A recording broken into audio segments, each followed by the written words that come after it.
안녕하세요. 파이어족 대파입니다. 빠바입니다. 저번 시간에는 종잣돈 곱하기 투자 수익률이 최저 생계비보다 크거나 같으면 파이어족이 될 수 있는 가장 기본이 마련되는 거라고 말했었는데요. 어떻게 잘 계산하고 계신가요? MC를 줄이는 방법은 소비 다룸에서도 한번 다뤄드리도록 할게요. 그럼 오늘은 종잣돈과 투자 수익률에 관해서 대빠님과 얘기를 한번 나눠볼 건데요. 어? 왜? 설마 아직도 좋아요와 구독을 안 누르셨나요? 너무한다. 진짜?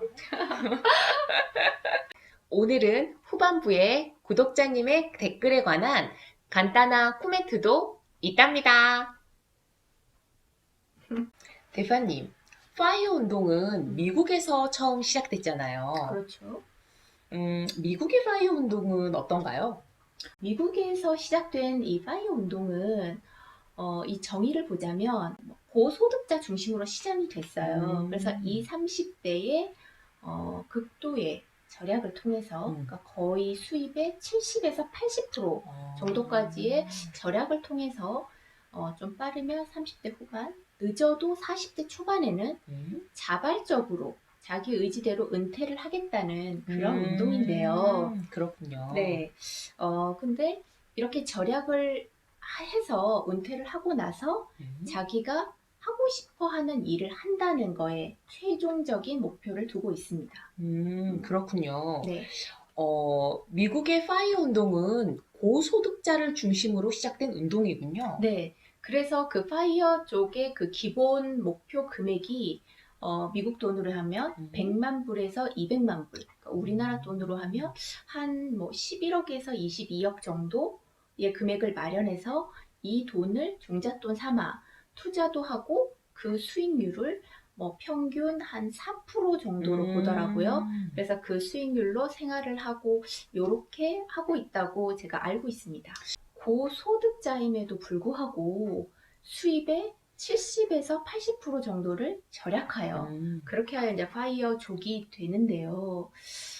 이런 거를 보면 파이어족이 되는 게 그리 쉽지만은 않을 거라는 거를 예측할 수 있지 않을까 싶습니다. 여기서 몇 가지 그래서 추가를 하자면 우리가 파이어족이 되는 데는 시간이 좀 걸리잖아요. 그렇죠. 그 기간 동안 투자 공부를 반드시 해야 합니다. 네. 그렇죠.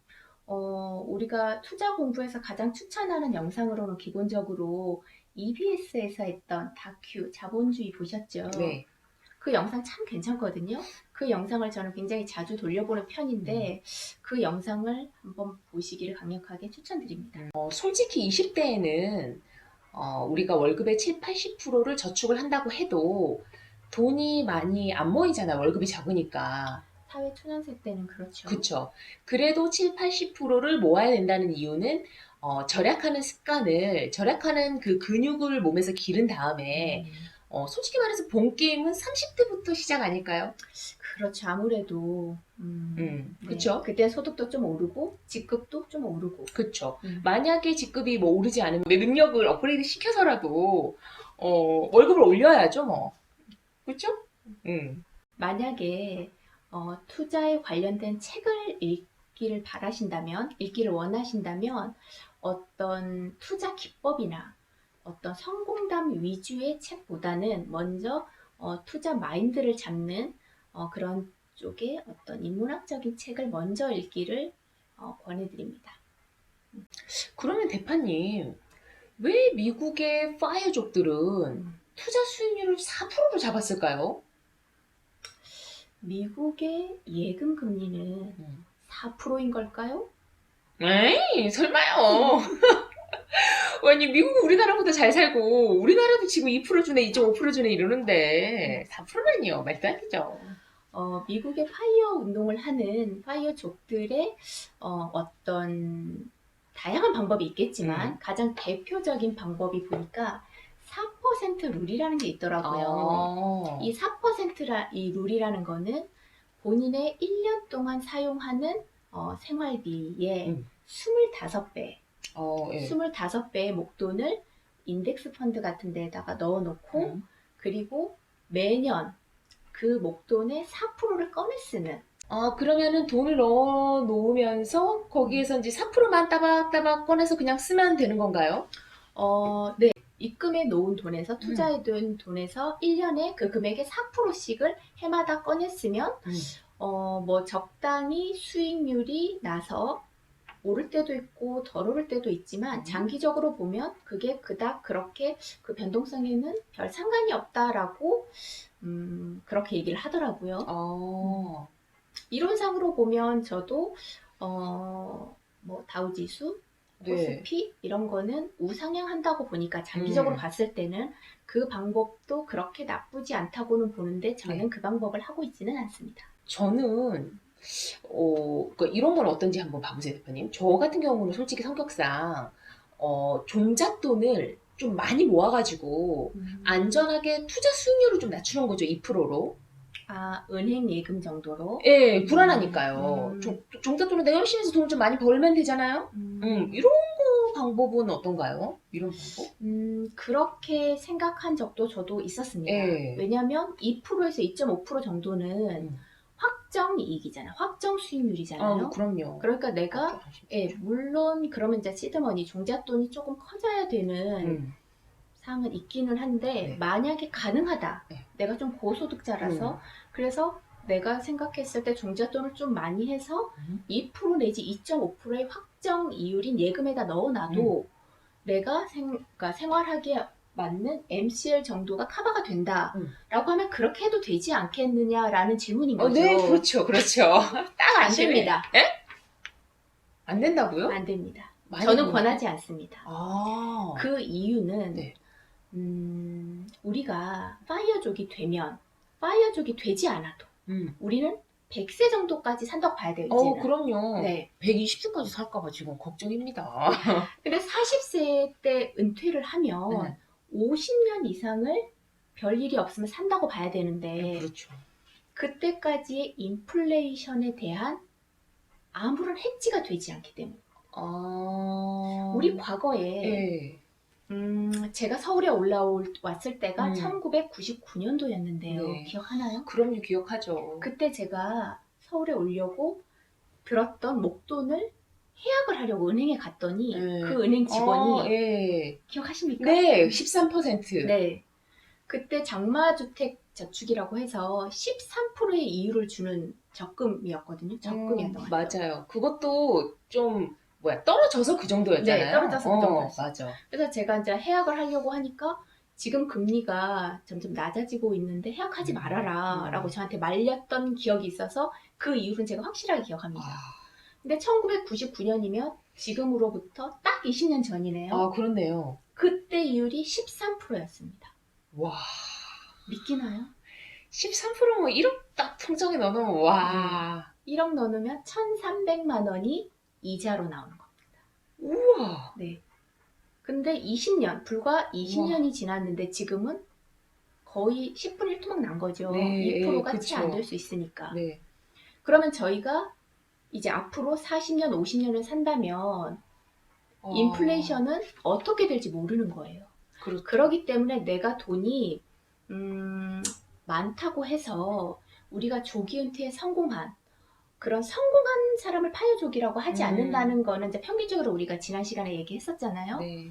그러면 내가 5억이 있다, 혹은 배로 있어서 10억이 있다, 혹은 미국 투자 파이어족들처럼 20억이 있다고 쳐도 이 돈이 20년 후, 많게는 30년, 40년 후에는 지금의 가치로 얼마가 되어 있을지 모르는 거예요. 그렇죠. 우리가 앞날을 모르니까요. 네. 그렇기 때문에 저는 적어도 인플레이션을 해지하는 정도의 투자를 해 놓아야 된다고 보기 때문에 아무리 예금 이율이 확정적이고 나의 시드머니가 적당히 많다고 해도 그 투자는 그닥 권하지는 않습니다. 이해가 가네요. 얘기를 네. 들어보니까. 네. 특히 저희가 지금은 좀 이른 은퇴를 해서 아직은 무슨 일이라도 급하면 할 수 있지만 20년이 지나서 우리가 한 60세, 70세가 되면 할 일이 없을 수도 있어요. 예, 그렇죠. 그런데 저희의 시드머니, 종잣돈이 쪼그라든 상태면 그때는 당황스러울 수 있습니다. 그래서 인플레이션 어떤 수익률이 2%다, 5%다, 4%다가 중요한 게 아니라 인플레이션을 해치하는 정도의 투자 자산에 투자는 해놓아야 된다고 봅니다. 그렇기 네. 때문에 반드시 투자 공부, 경제 공부는 꼭 해주셨으면 하는 바람입니다. 대표님, 그 말은 우리가 이제 나무를 심어놓고 종잣돈이라는 나무를 심어놓고 투자 수익률이라는 그 열매가 열리면 그것만 따박따박 따먹으면 되는데 갑자기 배가 고프다고 해가지고 가지로 뚝 분질러가지고 그걸 왕 먹어버리면 그럼 그 가지엔 열매가 안 열리겠네요. 네, 그러니까요. 음. 그런 의미로 봐도 되겠네요. 그렇죠. 그래서 우리가 투자를 계획할 때, 투자를 설계할 때, 그러니까 미국의 파이어족이 4%에 1년에 내가 4%씩 그 원금에서 빼서 쓰고, 뭐 인덱스 펀드에다 투자를 한다. 뭐 인덱스 펀드가 한 9%의 평균적인 수익률을 역사적으로 이렇게 얘기하는 것 같더라고요. 그러니까 4%만 뺐으면 괜찮다. 뭐 이렇게 얘기를 하는데, 저는 4%든 5%든을 떠나서 나의 최소 생계 비용, 최소 생계 비용은 내 투자에서 나오는 현금 흐름으로 최소를 맞춰놔야 된다고 보는 입장입니다. 네. 그렇기 때문에 현금 흐름이라는 거는 원금을 건드리지 않고 네. 말씀하신 그 열매를 따먹는 거. 그렇게 열매만 뭐 배당금이나 이런 종류가 있겠죠. 네. 그렇게 따먹으면서 원금은 있고 그리고 원금은 적어도 인플레이션이 해지가 되는 상태로 둔 상태에서 여기서 나오는 수익금으로만 생활을 하고 그렇게 설계를 해야 안전하다고 어느 정도는 안전하다고 생각되어집니다. 얼마 전에 구독자님이 댓글로 질문한 게 있어서 그 부분을 오늘 대파님하고 얘기를 좀 나눠볼게요. 첫 번째 질문은 제가 읽어드릴게요. 결혼을 한다면 현실적으로 너무 힘든 점이 많을 것 같습니다. 라는 질문을 주셨어요. 어떻게 생각하시나요? 제 생각을 묻는 건가요? 네. 결혼은 돈으로 하는 게 아니고 사랑으로 하는 겁니다. 맞죠, 파마씨? 그렇죠. 진지하게 뭐 대답을 하자면, 자신의 배우자를 만나는 것만큼 세상에서 중요한 거는 없는 것 같아요. 맞아요. 만약에 계획대로 파이어족이 됐다면 이 구독자님 파이어족이 됐다면 누구랑 놀러 가실 계획인지 왜 이런 얘기를 하냐면 제가 파이어족이 되고 나서 친구들을 만나려고 하니까 친구들은 일을 하고 있으니까 바쁘더라고요. 맞아요. 그리고 그 친구들의 시간에 맞춰서 저는 시간이 여유로우니까 친구들에게 제가 시간을 맞출 수 있어서 맞춰서 같이 여행이라도 가려고 치면 극성수기거나 뭐 한착되기 때문에 가격도 비싸고 너무 붐비고 꼭 그럴 때 저는 여행을 갈 필요는 없거든요. 그런 거를 생각해 보면 파이어족이 되고 나서 과연 어떤 삶을 살 건지를 생각해 보면 요 1번에 대한 어느 정도의 답은 되지 않을까 그렇게 생각합니다. 네. 이게 뭐, 딱 나는 혼자 살아야겠다. 파이어족이 돼서. 이렇게 울타리를 굳이 딱 세워놓고 시작할 필요는 없는 것 같아요.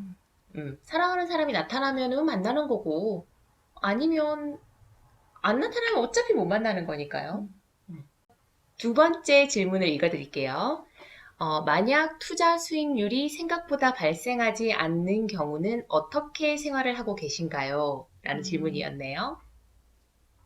가장 궁금한 게 아닐까 싶어요. 그럴 수 있죠. 투자 수익률이라는 것은 평균을 낼 수는 있지만 생각보다 훨씬 적을 때도 있고 생각보다 높을 때도 있어요. 네. 근데 적다면 어떡하지? 라고 고민할 수 있죠. 근데 그렇기 때문에 다시 한번 중요성이 대두되는 미니멈 코스트 오브 리빙입니다. 최소 생계 비용을 정하는 이유가 이렇게 생각보다 투자 수익률이 낮을 때는 견뎌야 합니다. 나의 최소 생계 비용 정도는 아까 얘기한 현금 흐름으로 나오겠죠. 투자 그쵸. 수익률이 떨어진다고 해도 그건 시세 차익이 떨어지는 거지 현금 흐름이 떨어지는 거는 아니거든요. 그때는 최소 수익률, 그러니까 최소 생계비 정도로 견뎌야 된다고 저는 봅니다. 그러면은 세 번째 질문으로 넘어갈게요. 투자한 원금이 많이 손실되거나 생각하지 못한 목돈, 뭐 예를 들어서 뭐 병원에 입원을 한다든지 어디가 아팠을 때 그런 것들이 필요한 경우에는 어떻게 하시나요? 라고 질문을 주셨네요. 만약에 투자 수익, 투자한 원금이 많이 손실되거나 이럴 때는 이분의 얘기는 시세 차익을 얘기하는 거죠. 네. 내가 10,000원짜리 주식 혹은 1억짜리 아파트를 샀는데 얘가 10,000원이 8,000원이 되거나 네, 쪼그라들죠. 1억이 7천만 원이 되는 뭐 이렇게 했을 때는 어떻게 하냐는 질문인데요. 네. 이때는 본인이 이 어떤 투자 상품에 투자한 이유가 있을 거잖아요. 저평가돼서 그렇죠. 투자를 했다던가 뭐 이런 어떤 특별한 그 어떤 기업이나 그 아파트 본연의 가치가 손상되지 않고 전체적인 흐름, 예를 들면 지난 금융위기 같은 네. 그런 외부적인 충격으로 인해서 떨어지는 손실이라면 현금 흐름을 받으면서 견뎌야 됩니다. 다시 오를 때까지 견뎌야 되고, 그렇지 않고 만약에 뭐 아파트 같은 경우에 그 주변에 좀 더 좋은 아파트가 지어져서 네. 내 아파트가 가치가 떨어지는 거라면 그때는 갈아타야 되는지 말아야 되는지를 생각해 봐야겠죠. 그러니까 이런 어떤 투자적인 부분은 대응의 문제입니다. 그렇기 때문에 이제 다시 한번 어떤 현금 흐름의 중요성이 여기서 좀 더 강조된다고 볼 수 있겠죠. 그리고 또 이어서 생각지 못한 목돈. 네, 네. 이런 거는 있을 수 있어요. 네, 특히 이제 저희가 그렇죠. 나이가 점점 들면 병원비가 들 수도 있고, 뭐 간단하게 뭐 차 사고가 조금 날 수도 있고, 네. 그렇기 때문에 저희가 이제 비상금 같은 걸 보통 직장인들은 뭐 한 달 생활비에 몇 배 이렇게 두고 이렇게 하는데요. 저 같은 경우에는 한 3천만 원 정도는 그냥 CMA나 예금에다 둡니다. 투자할 수 있음에도 네. 그 돈은 따로 빼놓는다는 거죠? 네. 제가 이제 이거를 어느 정도 금액이 적당할까를 이제 생각을 해봤었는데요. 보통 저희가 그때 이제 보험 리모델링 얘기를 하면서 네. 그때 보험을 뭐 10만 원이나 15만 원 정도를 보통 한 20년 이렇게 납부를 하잖아요. 그렇게 계산을 해보면 한 2,500에서 3,500만 원 정도의 제가 돈을 납부하게 되는 거와 같아요. 그래서 저는 그냥 제 돈을 딱 냈다고 치고 3천만 원 정도는 CMA나 예금에 그냥 둔 상태에서, 그리고 만약에 어떤 급한 일, 집에 무슨 일이 생겼거나 병원 갈 일, 뭐 어떤 급한 일이 생기면 거기서 300만 원, 500만 원 이렇게 뺐었습니다. 그렇게 해놓으니까 마음은 굉장히 편하더라고요. 네. 큰일이 생겼을 때 원금을, 이게 보통 보면 큰일이 생겼을 때 보면 꼭 뭐 피해 복직처럼 그 뭐라고 해야 되나, 주식이면 주식이 떨어졌을 때 큰 돈이 필요할 때가 생기더라고요. 네. 투자한 원금은 웬만해서는 내가 목표한 때까지 건들지 않는 거를 목표로 하기 때문에 이렇게 특별하게 걱정되는 부분은 있으면 그 부분을 해결하고 나가면 됩니다. 네. 그렇게 따로 빼놓으면은 그렇게 원금을 건드릴 일이 없어지겠네요. 네. 그 위험 요소가. 투자를 생각할 때 투자를 처음 시작을 하거나 좀 작은 돈으로 투자를 하는 사람 같은 경우는 나의 모든 어떤 여윳돈을 다 투자되기를 바래요. 네, 맞아요. 돈이 크지 않으니까 그렇죠. 그렇게 해야지 수익률이 조금이라도 더 난다고 네. 생각을 해서 그렇게 하는 건데, 저희가 파이어족이 되고 난 후에는 어느 정도 목돈이 있는 상태란 말이에요. 그러면은 이거를 모두 다 투자하는 것이 아닙니다. 투자도 해야겠지만 나의 생각했던 이런 생각지도 못한 이런 일들 때문에 나의 투자가 거기서 흐트러지면 안 돼요. 그래서 이런 부분은 내가 걱정되는 부분을 하나씩 해결하면서 나가면 됩니다. 네, 이 부분은 네, 그렇게 해주시면 되겠습니다. 되게 좋은 질문이었던 것 같아요. 네, 저희는 그렇게 조금 편하게 하고 있어요. 네. 그리고 마지막 질문이에요. 수익률과 생활비가 같다면 SM, 즉 종잣돈이 고정되어 불안한 감정이 계속 발생하진 않나요? 라고 질문을 했네요. 네.